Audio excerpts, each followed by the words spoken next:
Hello, curious people. I am back.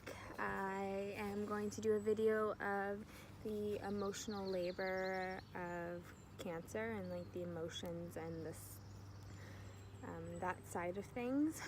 I hesitated to make this video, which is why it took me so long to get this topic out.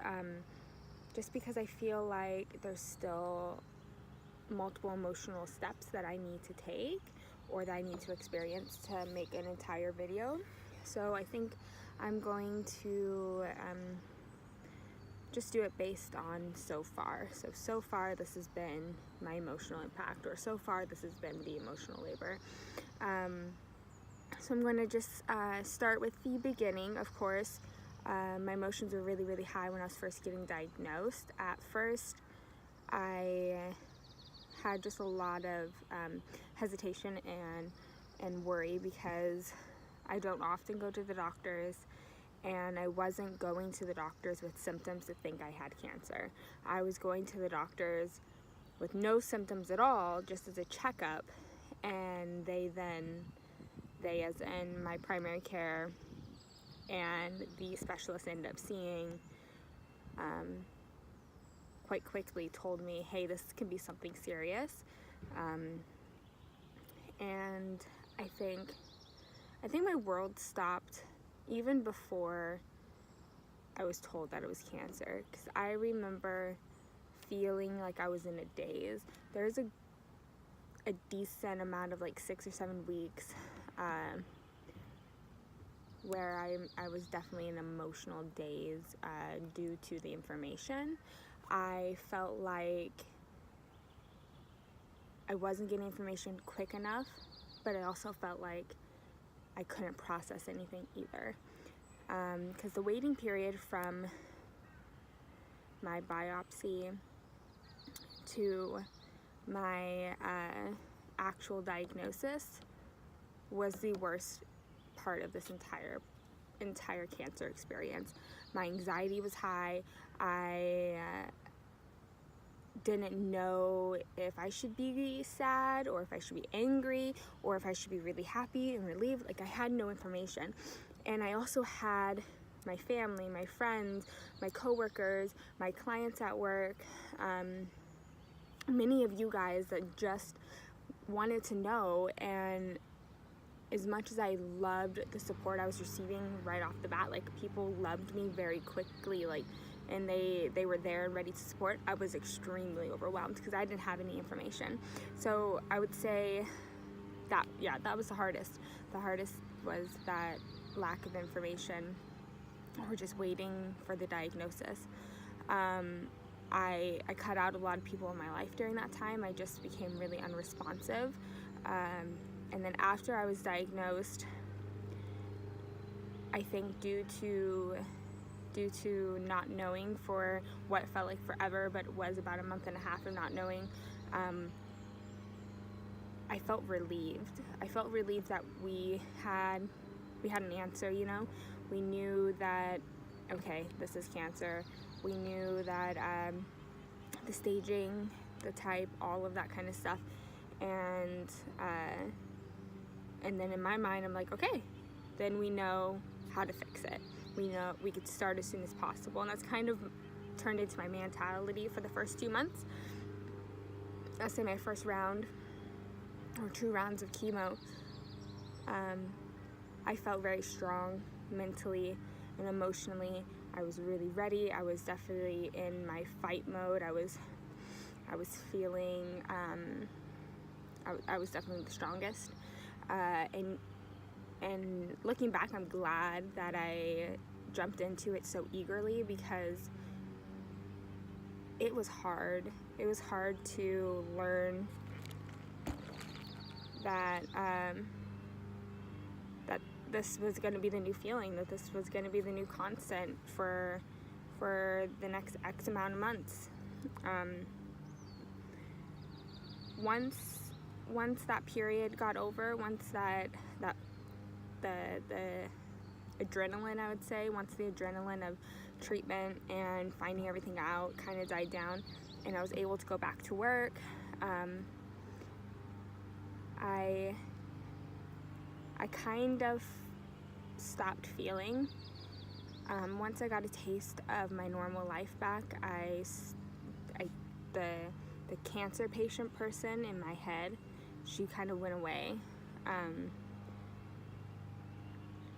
And that's kind of where I was at. I was in denial. I was so strong.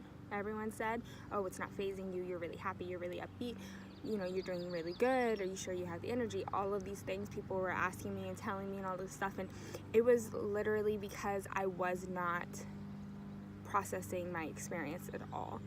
I was just stone facing it. I was putting the cancer in the back of my mind. I was going to my treatments, but I would tell myself I'm a cancer patient today, but not tomorrow.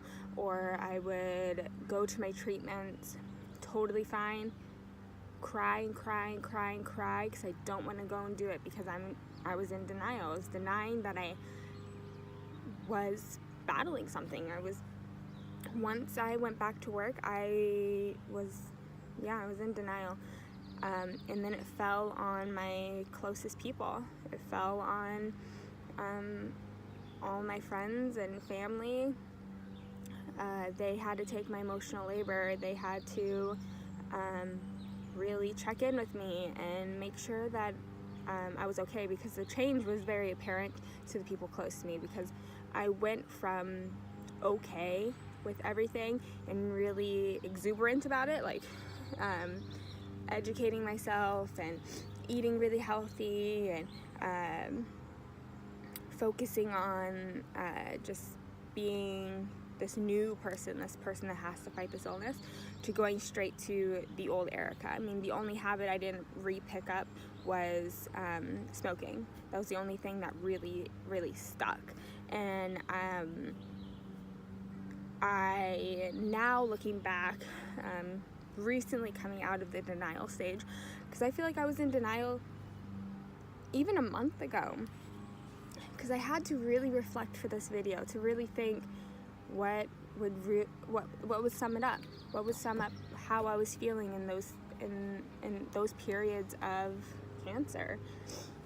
Sorry, I keep hearing like weird sounds behind me, and I'm in a park alone and I'm crazy and things scare me, so I'm gonna look behind me a couple times.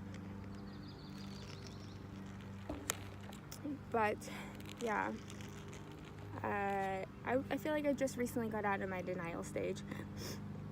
I feel like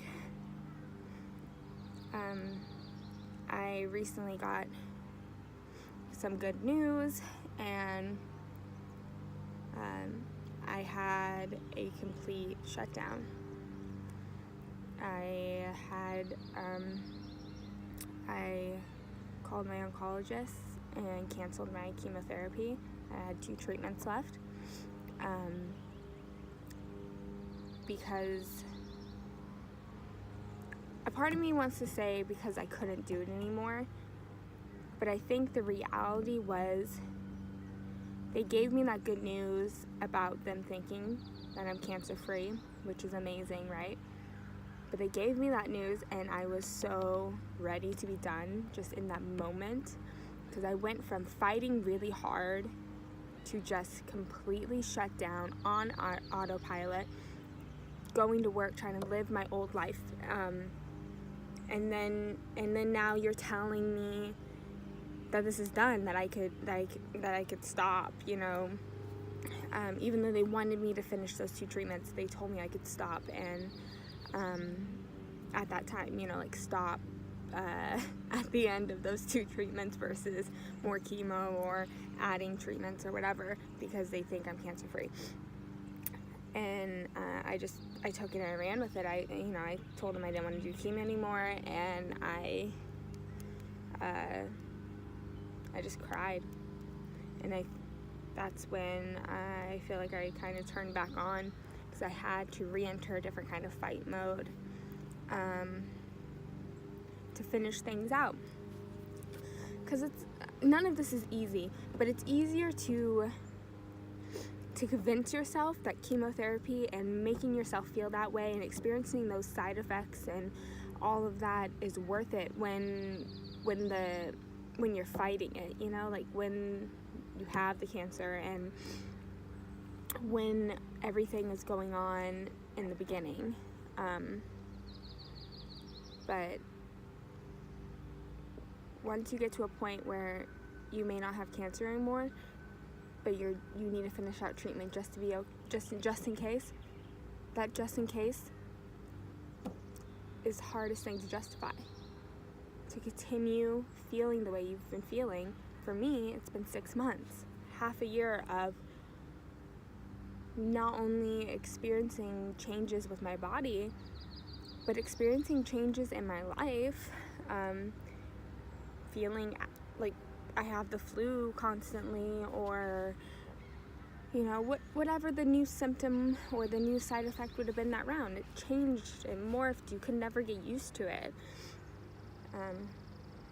So that's where I'm at right now. I don't know how this is going to feel when I reflect on it later. I know right now that I'm feeling better than I was 2 weeks ago. 2 weeks ago is when I had that complete shutdown and I wanted to refuse treatment, and I was just in a really bad place mentally. But now I've done one more treatment, so I only have one treatment to go, and that's a little bit easier for me to digest, just one more. And then I won't have another appointment until June.